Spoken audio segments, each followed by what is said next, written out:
안녕하세요. 반갑습니다. 통독 4주차 강의로 찾아뵙게 됐는데요. 3주차까지 또 이제 모세오경을 마무리하고 역사서로 들어오면서 아마 조금 한결 잘 읽힌다라는 느낌으로 통독을 하고 계실 것 같습니다. 역사서는 이스라엘의 역사를 또 담고 있기 때문에 저희가 그 스토리에 맞추어서 읽어서 모세오경과는 조금 딱딱한 면보다는 이야기의 흐름대로 찾아가 주시면 좋을 것 같다 생각이 듭니다. 이번 4주차는요, 사무엘상 2장부터 열왕기 하 3장까지 저희가 사무엘상, 사무엘하, 열왕기상, 열왕기하 초반까지 저희가 함께 같이 통독을 하게 될 터인데요. 오늘 강의는 그래서 이스라엘의 역사를 담고 있는 이 네 성경, 사무엘상하와 열왕기상하를 제가 간단하게 소개도 하고 거기에 담겨 있는 주요한 메시지도 함께 좀 나누려고 합니다. 먼저 사무엘상을 좀 살펴보려고 하는데요. 사무엘상 우리 그 강의안을 좀 같이 보시면서 또 강의를 들으시면 조금 더 유익하시지 않을까 생각이 듭니다. 사무엘상의 그 제목에 나와 있는 것처럼 사무엘상하는 사무엘 선지자의 이름을 따서 성경 말씀이 기록이 되어져 있습니다. 내용에 나와 있는 것처럼요, 사무엘서의 핵심 인물인 사무엘을 가리키고 하나님은 사무엘을 통해 먼저는 사울에게 그리고 다윗에게 기름을 부어 이스라엘의 왕권을 세워가시는 과정을 사무엘 상과 하에 이렇게 담고 있습니다. 그렇다고 해서 저자가 모두 사무엘이냐라고 한다면 또 사무엘 상이 마칠 때 사무엘의 죽음이 등장하고 이후에도 계속 기록이 되어져 있기 때문에 사무엘을 중심으로 해서 이 왕권이 세워진 것으로만 기억해 주시면 좋을 것 같습니다. 주제가 이제 하나님께서 왕권을 세우시는 과정의 그 내용으로 보시면 될 것 같고요. 특별히 핵심 단어로 제가 좀 정리를 해봤는데요. 교재는 없으니까 옆에 좀 적어주시면 될 것 같은데요. 사무엘상의 핵심 단어는 전환입니다. 전환. 어떤 전환이냐면 사사시대, 왕이 없었던 사사시대에서 이제 이스라엘의 왕을 세우시는 왕권이 확립되어지는 전환이 일어나는 성경이 바로 사무엘상입니다. 사무엘하는 그러면 핵심 단어를 무엇이라고 할 수 있냐면요, 다윗 언약입니다. 사무엘하 7장에 기록되어져 있는 다윗 언약. 다윗이 하나님을 위한 성전을 짓고 싶었는데 하나님께서 그것을 막으셨고, 그리고 다윗에게 이 귀한 마음을 가지고 나온 다윗에게 하나님과의 언약을 체결하는 장면이 사무엘하 7장에 등장합니다. 나중에 제가 사무엘하를 한 번 더 이야기할 때 말씀을 드리려고 하고요. 다윗 언약이 사무엘하의 가장 핵심이다라는 것만 기억을 먼저 해주시면 되겠습니다. 특징으로 보신다면은 이스라엘을 구원하는 영웅 다윗의 생애를 기록하고 있고요. 그리고 다윗이 그렇다고 해서 성공적이고 모범적인 영웅적인 삶을 산 것이 아니라 그도 하나님 앞에서 실수하고 범죄한 것들에 대해서도 낱낱이 기록하고 있는 것이 사무엘하 상의 내용이다라고 특징을 잡고 통독하시면 좋겠습니다. 핵심 구절 두 군데 먼저 제가 말씀을 드리면요. 사무엘상 17장 45절 말씀, 저는 여기를 좀 밑줄을 쳐봤는데요. 다윗이 골리앗과 전투를 앞두고 있을 때에 이렇게 선포하죠. 너는 나에게 칼과 큰 창과 작은 창을 가지고 나오지만 나는 만군의 여호와의 이름으로 너에게 간다. 이 메시지가 어떻게 보면 사무엘상에 하나님께서 세우시는 이 이스라엘 백성들을 향한 하나님의 듣고자 하는 고백이 아닐까 이제 생각이 듭니다. 그리고 사무엘 하에서는요, 마찬가지로 다윗에 대한 표현인데요. 다윗은 점점 강해졌습니다. 만군의 하나님 여호와께서 다윗과 함께 계셨기 때문입니다. 임마누엘 되시는 하나님께서 다윗과 함께 하셨기에 이렇게 하나님의 영광과 축복을 경험했던, 영광을 올려드렸던 그 다윗의 스토리를 함께 사무엘 상하를 통해 같이 읽어보시면 좋을 것 같습니다. 1페이지 아래쪽에 이제 사무엘 상하의 개요가 등장하는데요. 1, 2, 3, 4, 5, 6번으로 등장한 내용 중에서 1, 2번이 이제 사무엘 상에 대한 내용입니다. 먼저는 타락한 제사장들에 대한 이야기와 타락한 왕에 대한 이야기가 사무엘상 전반부를 다루고 있습니다. 엘리 제사장과 그의 아들들, 그리고 사울 왕에 대한 이야기가 이제 등장을 하고요. 두 번째는 이제 사울 왕과 다윗의 대조되어지는 과정들을 16장부터 사울이 다윗을 쫓아다니는 장면들까지 보시면은 이 내용들이 잘 설명이 되어져 있습니다. 그리고 개요의 3번 다윗의 집권과 이스라엘의 회복, 다윗의 다윗의 범죄로 흔들리는 왕국, 다윗 왕국에 대한 회고, 장점과 단점에 대한 평가가 사무엘 하에 등장하고 있습니다. 특별히 사무엘 상은요, 이스라엘의 그 전환기라고 제가 말씀을 드렸습니다.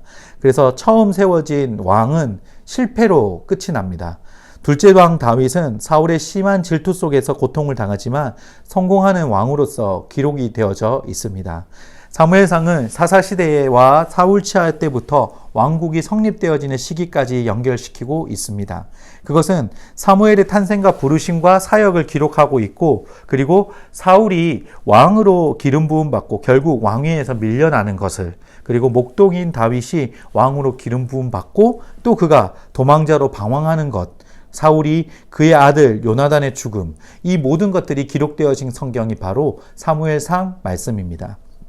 이 사건은 전체적으로 40년여간의 그 기간 동안에 걸쳐서 일어난 일들입니다. 사무엘서의 그 이야기들은 사사기의 연장선으로 읽어주시면 좋을 것 같습니다.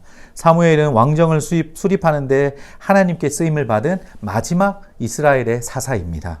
그렇지만 사무엘서는 사무엘에 대한 기록보다 다윗에 초점이 맞춰지고 있다라는 것을 좀 더 유념해서 읽어보시면 좋을 것 같습니다. 특별히 이 페이지에 보시면, 강의한 이 페이지 보시면 이 사무엘상에서 하나님의 법궤가 빼앗겼다가 이 블레셋 왕국을 돌아다니면서 있다 나중에 다윗 왕으로 오게 되는 법궤의 이동 경로가 지도에 나와 있습니다. 지도를 보시면서 제가 한번 표시를 같이 해보면 좋을 건데요. 제일 먼저 실로, 우리 그 지도에서 오른쪽 중앙 부분에 실로라고 빨간색이 되어져 있죠. 이 실로에 동그라미를 치시고 1이라고 동그라미 1을 그려 넣어 주시면 되겠습니다. 이제 여기가 원래 법궤가 보관되어 있던 장소입니다.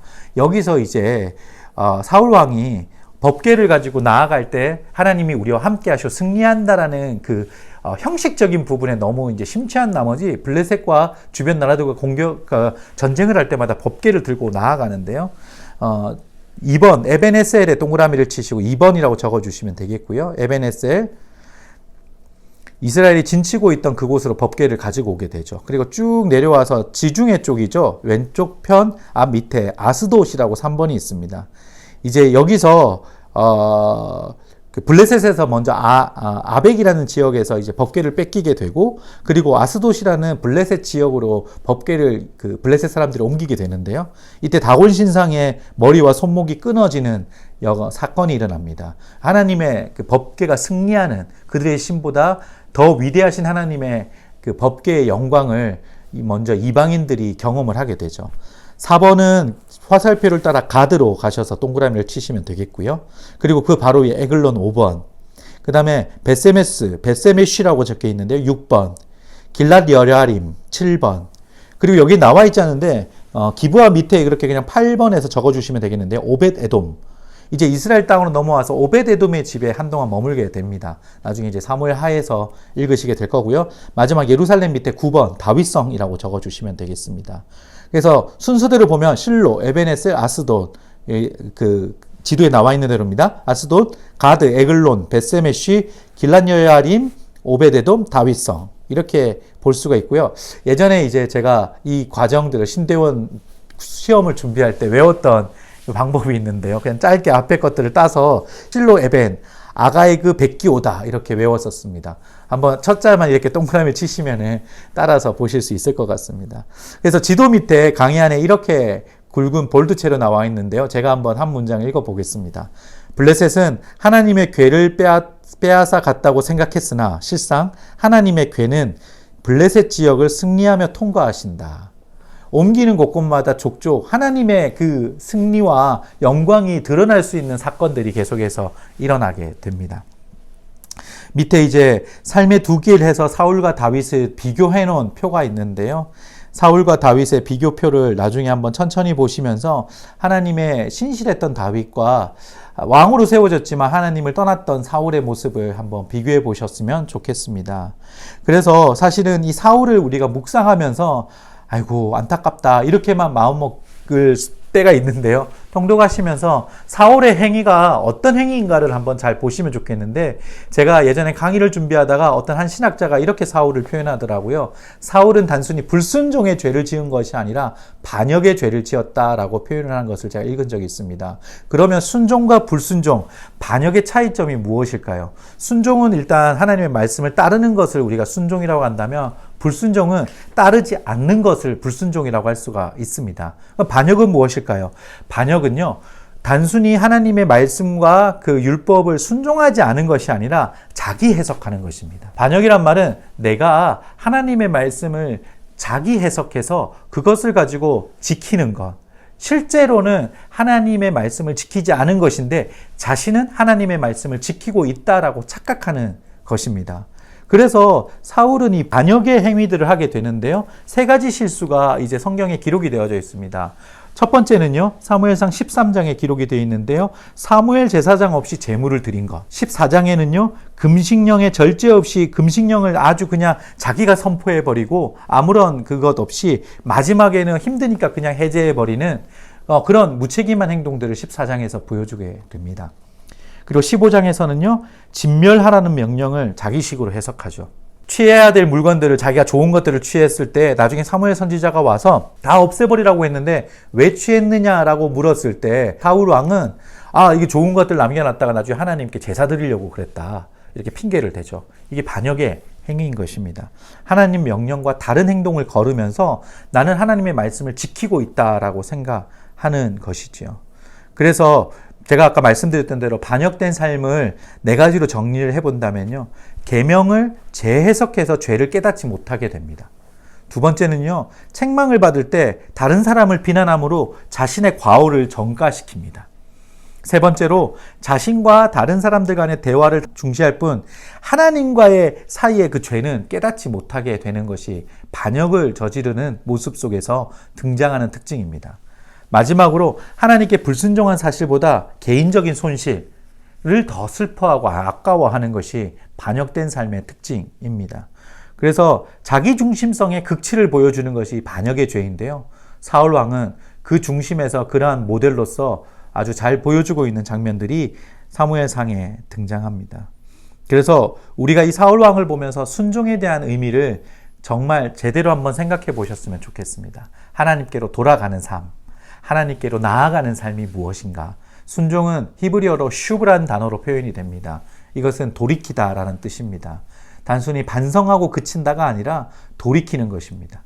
죄로부터 돌이키는 것, 생각의 근본 자체를 바꾸는 것, 이것이 바로 슈브, 회개라는 것을 기억하면서 우리가 사무엘상에 나와 있는 메시지를 읽어보시면 좋겠습니다. 반전에 대한 이야기들은 이제 16장 이후로 또 등장을 하게 되는데요.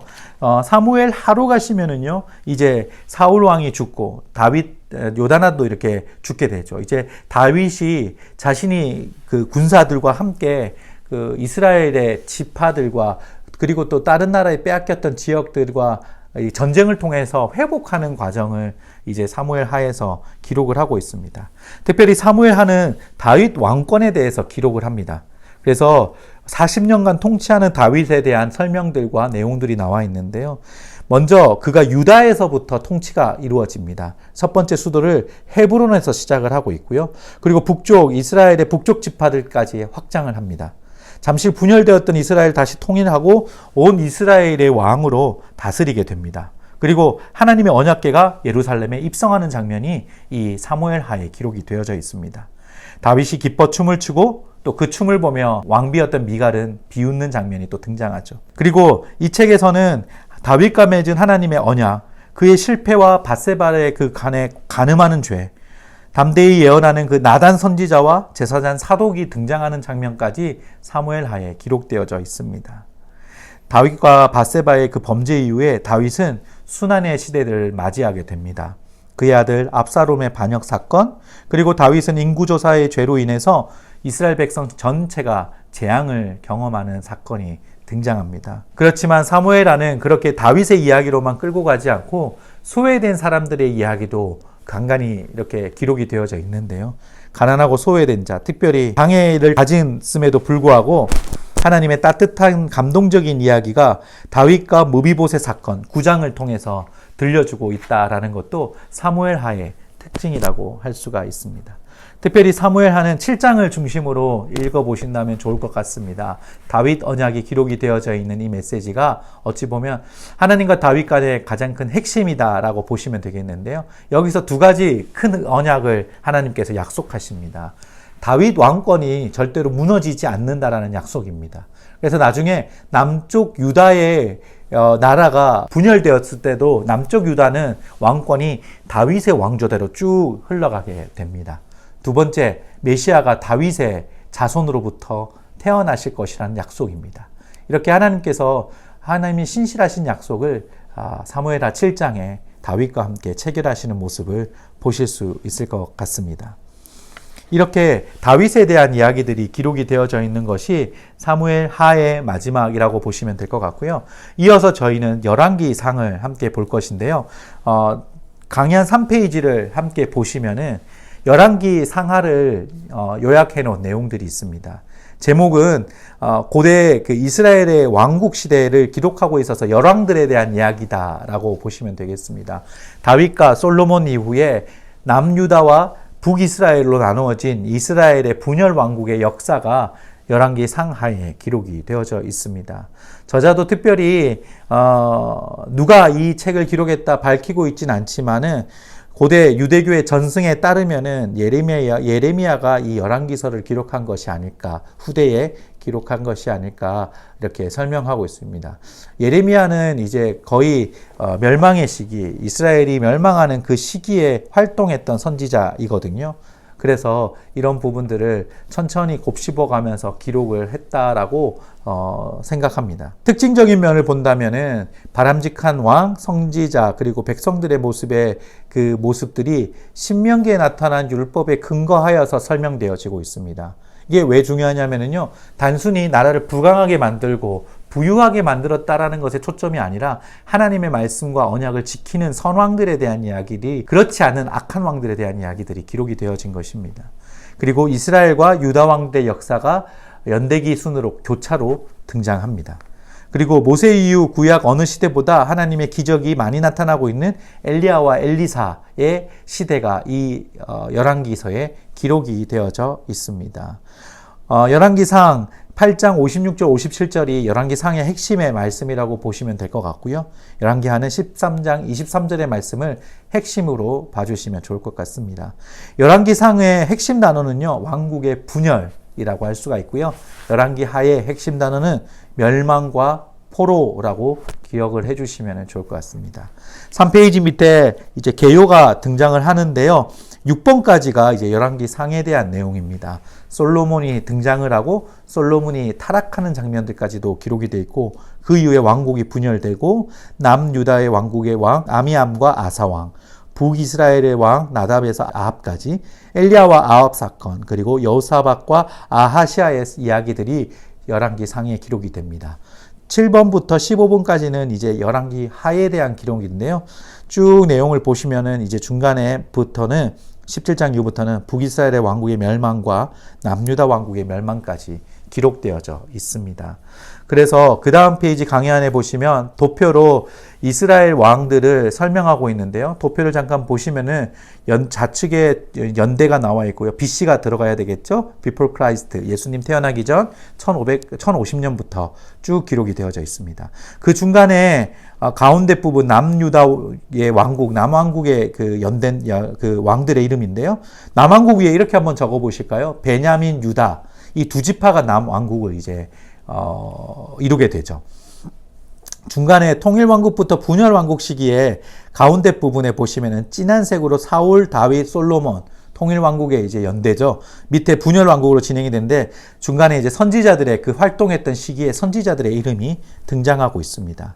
그리고 맨 마지막 오른쪽은 북왕국 이스라엘 10지파가 뭉쳐있던 북왕국 이스라엘에 대한 이야기입니다. 통일왕국 사울, 다윗, 솔로몬은 40년의 통치기간 이후에 남왕국과 북왕국을 이제 나누어서 왕들이 등장하는데요.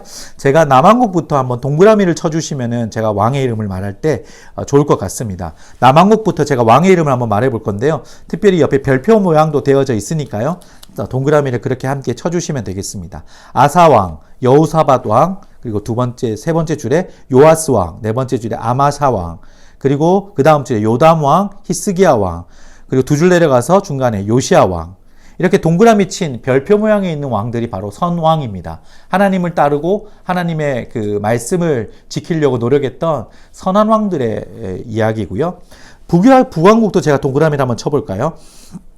두 번째 줄에 바하사왕, 그 다음에 오므리왕. 오므리왕 앞에 시므리라는 아주 짧게 지나갔던 왕이 있었습니다. 예, 기록을 한번 해주시면 좋고요. 근데 동그라미 말고요. 오므리에만 동그라미 쳐주시고요. 그 다음 주에 예후왕 동그라미. 그 다음 줄에 문하햄, 베가, 호세아 다 동그라미를 쳐주시면 되겠습니다. 북왕국의 이 6명 왕은 선왕일까요? 아닙니다. 이 왕이 이제 신하였든지 아니면 왕권을 가질 수 없는 자였는데 반역으로 인해서 왕조가 바뀌게 됩니다. 지금 북왕국에서는 왕위를 찬탈하려고 하는 사람들이 많이 나타났죠. 그래서 제가 방금 동그라미를 쳤던 사람들이 바로 왕조를 다시 세운 사람들이다라고 보시면 되겠고요. 그에 반해서 남왕국은 다윗의 왕조가 그대로 마지막 시드기야 왕까지 흘러가고 있다는 걸 기억하시면 좋겠습니다. 이후에 3번의 공격을 받고요. 완전히 멸망한 다음 나중에 한참 70년 후에 다시 스룹바벨, 에스라, 느헤미야를 통해서 예루살렘으로 귀환하는 것까지 나중에 저희들이 보게 되는데요. 이 부분은 나중 역사서를 확인해 보실 수 있을 것 같습니다. 특별히 열왕기 상의 시간이 솔로몬이 즉위하면서 시작해서 통일왕국이 분열되는 80여년에 그까지 80년 BC 80년 죄송합니다. 80년 동안 그 역사를 기록하고 있습니다. 전체로는 120년간의 역사가 기록되어져 있습니다. 그래서 처음에는 솔로몬이 하나님께 지혜를 구하는 장면부터 시작하지만 결국에는 하나님의 말씀 앞에서 돌이켜 등을 지고 그가 그 왕의 그 권위에 도취되어서 사람들 앞에서 나중에는 분열하게 되는 내용들까지 기록이 됩니다. 남왕국의 왕들은 좋은 왕도 있었고 나쁜 왕들도 있었던 반면에 북이스라엘의 왕국은 모든 왕들이 시종일관 하나님 앞에 범죄했던 나쁜 왕들로 기록이 되어져 있습니다. 사무엘서과 열왕기서는 시간의 흐름에 서로 연결되어져 있습니다. 그래서 사무엘서와 열왕기서는 통일왕국 시대와 유다가 망해서 포로로 잡혀가는 시기까지 기록이 되어져 있습니다. 다음 주에 볼 역대기도 이 전체적인 이스라엘 왕국의 역사를 다시 재조명하고 있는데요. 이것은 이제 관점의 차이에서 다른 내용으로 기록이 되어져 있다라고 보시면 좋을 것 같습니다. 그리고 이어지는 열왕기하는 이 열왕기 상에 의해서 남북 왕조가 어떻게 더 하나님 앞에 죄로 물들어가는지의 흑역사에 대한 부분들이 낱낱하게 기록이 되어져 있습니다. 그러면서 엘리야와 엘리사의 기적의 내용들이 등장하는데요. 특별히 엘리사를 통해서 하나님께서 5가지의 기적을 통해서 당신의 그 백성들을 하나님께서 끊임없이 돌보고 계시다는 사건을 말해주고 있습니다. 그래서 엘리사는 과부의 기름병, 그 빚을 갚기에 충분할 만큼의 채워지는 기적과 그리고 아이를 못 낳는 여인이 아이를 가질 것이라 약속하게 되고 후에 그 아이가 죽었을 때에 그녀에게 다시 되찾아 주고 그리고 독이 있는 음식을 먹을 수 있게 해줬고 줄인 자를 위해 음식을 공급해주는 기적들이 등장하게 됩니다. BC 722년 북왕국은 아수르의 멸망을 하게 됩니다. 유다 왕국은 그 뒤 135년간 지속됐지만 BC 597년에 바벨론의 느부갓네살이 예루살렘을 공격하고 인구의 대부분을 사로잡혀 가면서 이렇게 멸망의 길로 등장하게 됩니다.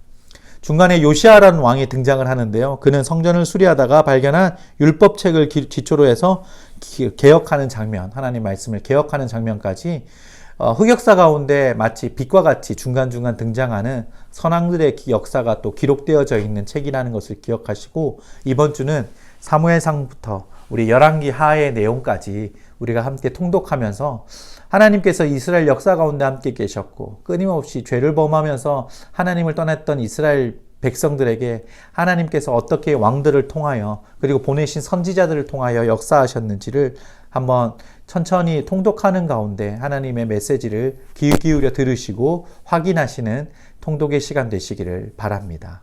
감사합니다.